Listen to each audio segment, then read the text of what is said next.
এইবোৰ সময়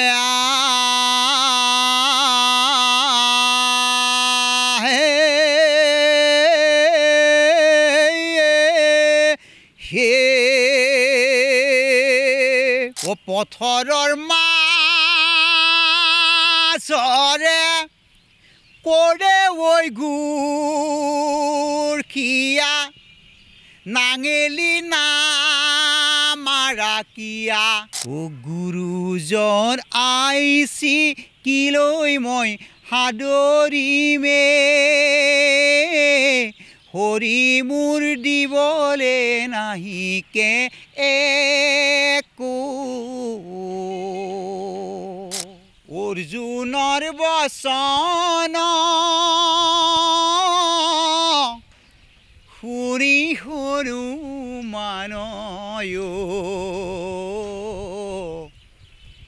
হাঁহি হাঁহি বুলিলা বচন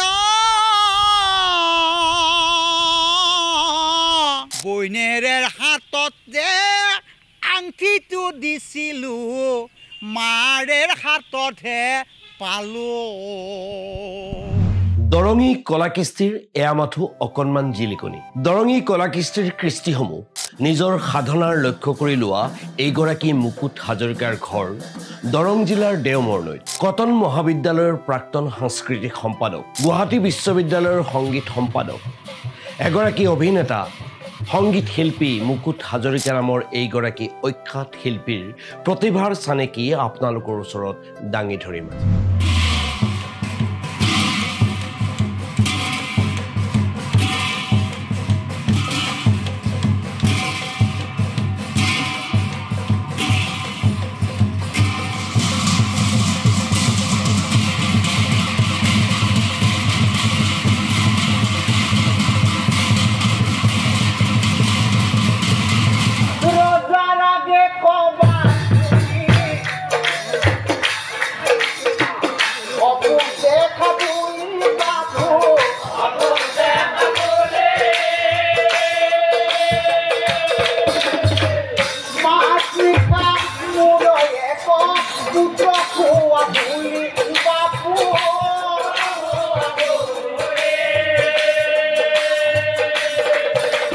নমস্কাৰ মই জয়ন্ত কুমাৰ ডেকা আপোনালোকে চাই আছে সত্য দৰঙী কলাকৃষ্টি অসমৰ এক আপুৰুগীয়া সংস্কৃতি আমি সকলোৱে জানো ভাষা সাহিত্য কলা কৃষ্টি আৰু সংস্কৃতি এটা জাতিৰ দাপনস্বৰূপ দৰঙী কলাকৃষ্টিৰ বহুতো উপাদান আছে ইয়াৰ ভিতৰত এক আকৰ্ষণীয় উপাদান হ'ল বিয়াহৰ ওজাপালি ক্ৰোধে বুলিলন্ত কৃপা চাৰ্জে ৰাম কৃপাচাৰ যে ৰাম ৰাম ৰামে ৰাম যিদৰে আকবৰৰ ৰাজসভাত তানসেন আৰু স্বামী হৰিদাস প্ৰখ্যাত ধ্ৰুপদ গায়ক আছিল ঠিক তেনেদৰে দৰঙী কোচ ৰজাসকলৰ দৰবাৰত বিয়াহৰ ওজাপালিয়ে লাভ কৰিছিল বিশেষ মৰ্যাদা এই ওজাপালিৰ গীত মাতবোৰ ৰাগ প্ৰধান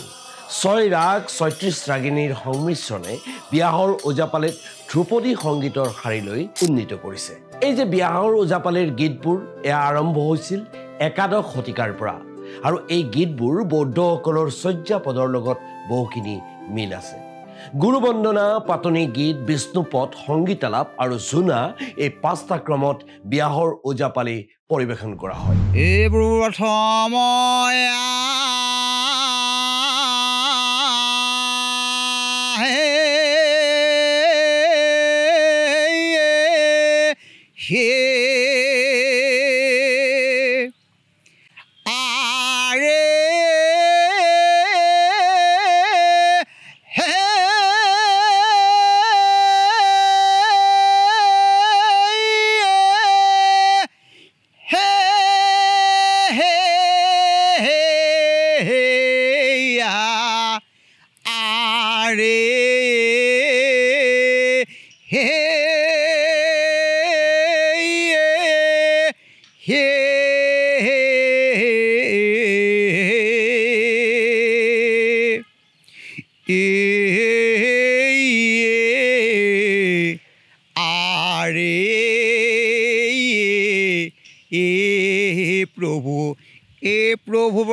প্ৰভু প্ৰথমে প্ৰণামো ব্ৰহ্মৰূপী সনাতন হে হে ও গোবিন্দ হৰিময় গোবিন্দ হৰিময় পখী লোহ ৰণ হে প্ৰথমে প্ৰণামো ব্ৰহ্ম ৰূপী সনাতন সৰ্বয়ৱতাৰকা হে ৰণ নাৰায়ণ তাৰ ভিতৰত আমাৰ পদ চন্দত তেওঁলোকে গায় দুলুৰী চন্দত গায় ছবি চন্দত গায় লেচাৰী চন্দত গায় চুনা চন্দত গায় এনেকৈ গায় এতিয়া এই লেচাৰী চন্দৰ অকণমান মই গাই দিবৰ কাৰণে চেষ্টা কৰিছোঁ কৰ্ণ সম্বোধি এবে পাছে ক্ৰোধে বুলিলন্ত কৃপা চাৰ্জে ৰাম কৃপাচাৰ যে ৰাম ৰাম ৰামে ৰাম ও কুণহেৰ ৰাধা কুত কৰ্ণদুৰা হয় এ হা মাধৱ ৰামে ৰামে ৰাম নাঙেলী গীত দৰঙৰ আন এক উল্লেখযোগ্য কৃষ্টি কোনোবা স্বভাৱ কবিৰ মুখৰ পৰা নিগৰি ওলোৱা যৌন আবেদনধৰ্মী এই নাঙেলী গীতবোৰ চহা জীৱনৰ এক মুক্ত আৰু স্বতঃস্ফূৰ্ত মৌলিক সৃষ্টি অধ্যাপক নবীন শৰ্মাৰ মতে গাঁৱলীয়া জীৱনত খেতি বাতি গৰু ম'হ নাঙল জুৱলিৰ লগত সদায় জড়িত হৈ থকা এই লোকসকলে এই গীত গোৱাৰ বাবে ইয়াক নাঙেলী গীত বুলি জনা গৈছিল তেনেহ'লে নিশ্চয় আপোনালোকৰ মন গৈছে যে নাঙেলী গীত শুনিবলৈ নহয়নে দৰঙৰ অতি মানে আকৰ্ষণীয় এটা লোককৃষ্টি হৈছে নাঙেলী গীত গৰখীয়াসকলে বা মহ গোৱালসকলে যেতিয়া পথাৰত গৰু চৰাবৰ কাৰণে যায় বা মহ চৰাবৰ কাৰণে যায় গোটেই দিনটো যেতিয়া তেওঁলোকে পথাৰত থাকে ইদলে সিদলক মানে জোকোৱা আৰম্ভ কৰি দিয়ে যেতিয়া তেওঁলোকে পথাৰত থাকে গতিকে তাৰ ওচৰত যিখিনি প্ৰাপ্তবয়স্ক লোকেই থাকে গতিকে প্ৰাপ্তবয়স্ক লোকৰ মাজত মানে গীতপদখিনি গাওঁতে বা ইঘৰে সিঘৰক কওঁতে বহুত অশ্লীল শব্দ আগতে তাত ব্যৱহাৰ হৈছিল আৰু সেই অশ্লীল শব্দখিনি এতিয়া আমি যেতিয়া সমাজত আমি গীতখিনি আমি সংৰক্ষিত ৰূপত আমি গাবৰ কাৰণে ধৰিলোঁ তেতিয়া সেইটো মাৰ্জিত ৰূপত মানে উপস্থাপন কৰাৰ চেষ্টা হ'ল গতিকে বহুত কিছু মানে অশ্লীল শব্দ তাৰ পৰা আঁতৰাই দি তাৰ পৰিৱৰ্তে মাৰ্জিত ৰূপত এই গীতখিনি গোৱাৰ মানে এটা প্ৰক্ৰিয়া এটা আৰম্ভ হ'ল গতিকে সেই ধৰণে গীতখিনি আমি অকণমান গুণগুণাই দিবৰ কাৰণে চেষ্টা কৰিছোঁ ও পথৰৰ মাজৰে কৰে ঐ গুৰখীয়া নাঙেলী নামাৰা কিয়া নাঙেলী না জানা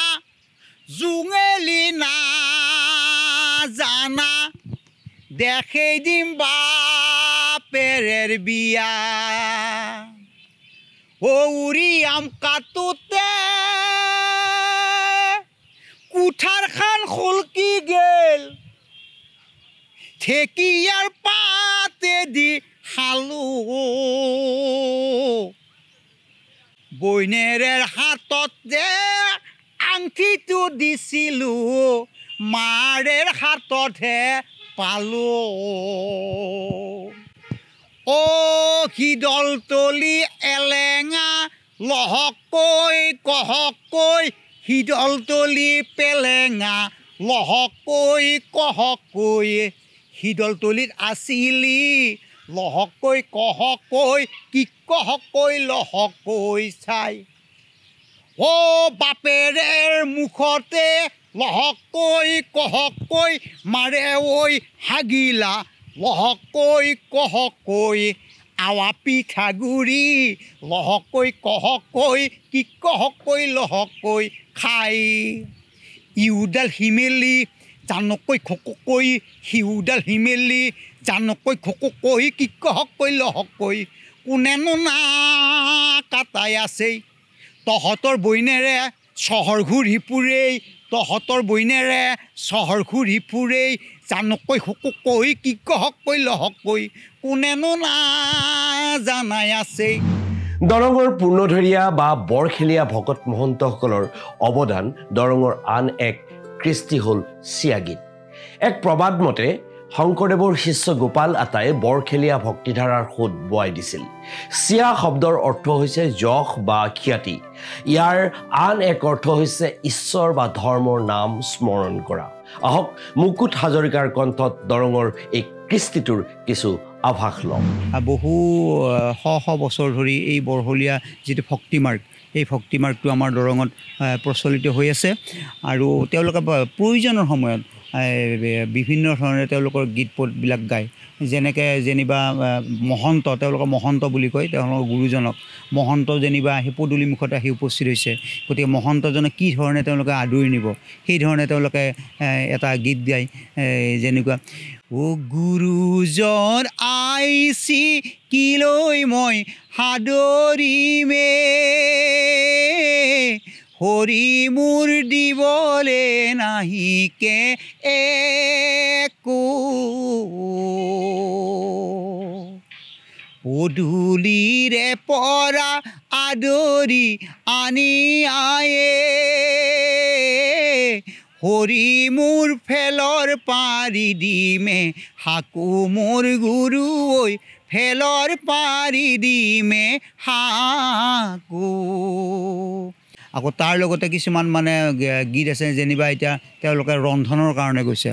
ও ফকতিও জল মোৰ বন্ধুয়ে ভকতিও জল মেৰু তিৰি যুগে ভৈলা মোৰ বন্ধুয়ে তিৰিতিবে ৰিয়া তিৰিতিবে ৰিয়ায়ে বা মহন্তজনক বিদায় দিয়াৰ সময়ত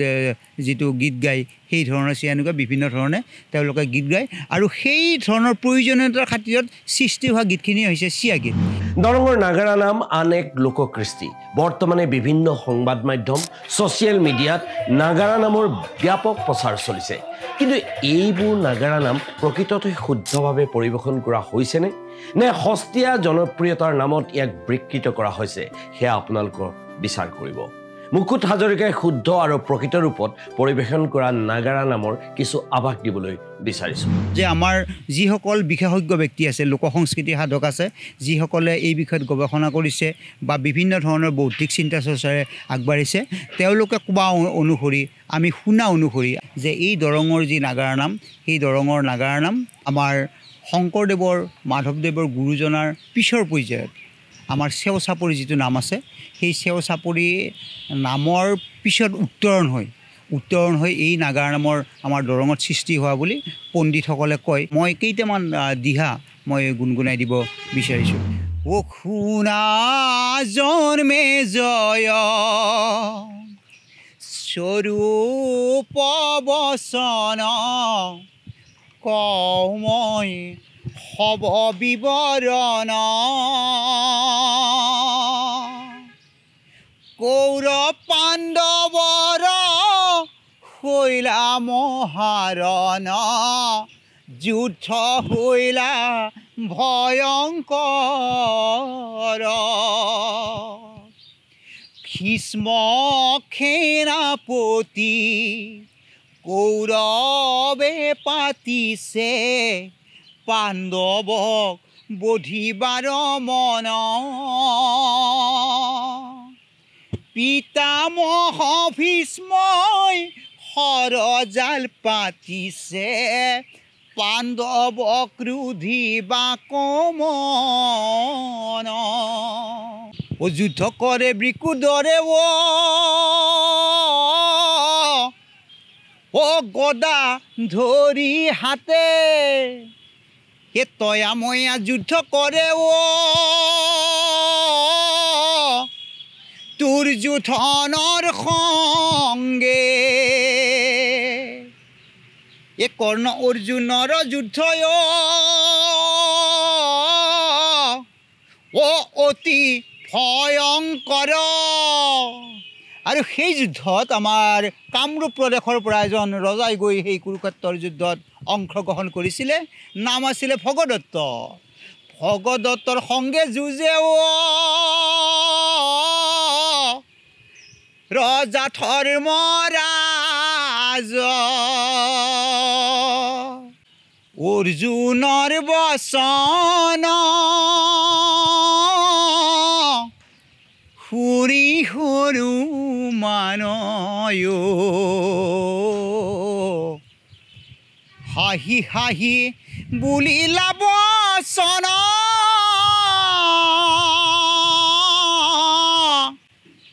থোৰা সাপৰ দৰে ফুচনি মাৰিছ এতিক্ষণে পাবি যমৰ পুৰি দৰঙী লোককৃষ্টিৰ মাত্ৰ কেইটামান উপাদান আমি আপোনালোকৰ সন্মুখত এগৰাকী প্ৰতিভাৱান শিল্পী মুকুট হাজৰিকাৰ যোগেদি আগবঢ়ালোঁ দৰঙী কলাকৃষ্টিত আৰু বহু উপাদান আছে শুকনানী ওজাপালি দেওধনী নৃত্য কালিয়া বৰঢুলীয়া চেও চাপৰি নাম থিয় নাম গোপিনী নাম কুলীয়া ভাওনা দেউল উৎসৱ মথেনী পাচেতি উৎসৱ মহৌখন্দা চেৰাঢেক আদি অসংখ্য অনন্য কৃষ্টিৰ মহাসাগৰ দৰঙী লোককৃষ্টি মুকুট হাজৰিকাৰ এই শিল্প চৰ্চাই নৱ প্ৰজন্মক উৎসাহিত কৰক মুকুট হাজৰিকাৰ দৰে শিল্পীক ৰাইজে মৰম কৰক তেতিয়াহে হয়তো আমি যি সংস্কৃতি ৰক্ষাৰ কথা কওঁ সেয়া প্ৰকৃতাৰ্থত বাস্তৱায়িত হৈ পৰিব আপোনালোকে যদি এই ভিডিঅ'টো চাই ভাল পাইছে তেনেহ'লে কমেণ্ট বক্সত কমেণ্ট কৰিবলৈ নাপাহৰিব ধন্যবাদ